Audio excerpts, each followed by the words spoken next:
L'activiste panafricain Kémy Séba sera à Dakar le 23 février.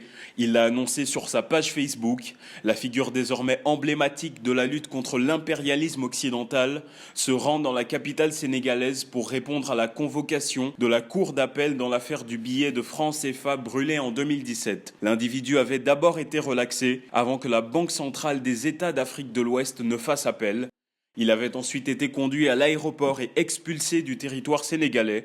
Voilà une occasion pour lui de défendre sa cause au pays de Macky Sall. On reste au Sénégal où un événement très étrange a eu lieu mercredi dernier vers 10h du matin. En effet, ce sont 14 filles qui ont été prises d'une crise d'hystérie collective dans un lycée. L'établissement appelé CEM de Boulal, situé dans le département de Linguère, est en proie à la psychose face au phénomène de Djiné Maïmouna, un esprit malfaisant qui ciblerait particulièrement les filles. Une des élèves a commencé à crier quand les autres, en tentant de la calmer, ont suivi la cadence. Les cours ont été suspendus et les apprenantes sont dans un centre de soins.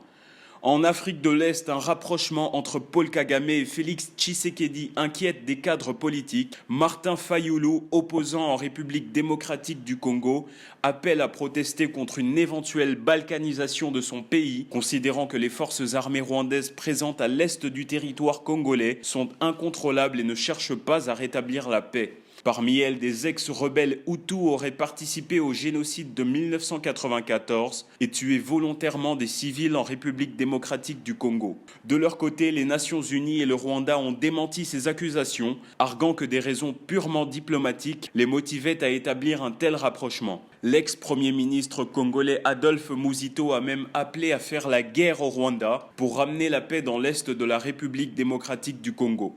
La crypto-monnaie continue de prendre du terrain en Afrique alors que la start-up nigériane BitFXT vient de boucler une levée de fonds de 15 millions de dollars auprès de la société britannique PaidUp Cleaning House. Ce nouveau type de monnaie électronique et décentralisée est en vogue dans le monde, mais les modèles d'utilisation ne sont pas encore aboutis dans toutes les zones géographiques. C'est l'occasion pour cette jeune entreprise nigériane qui pourra donc augmenter son potentiel de croissance sur un continent en plein essor économique. Le Nigeria est le premier détenteur africain de bitcoins, un type de crypto-monnaie qui a connu une inflation de 11% en 2018.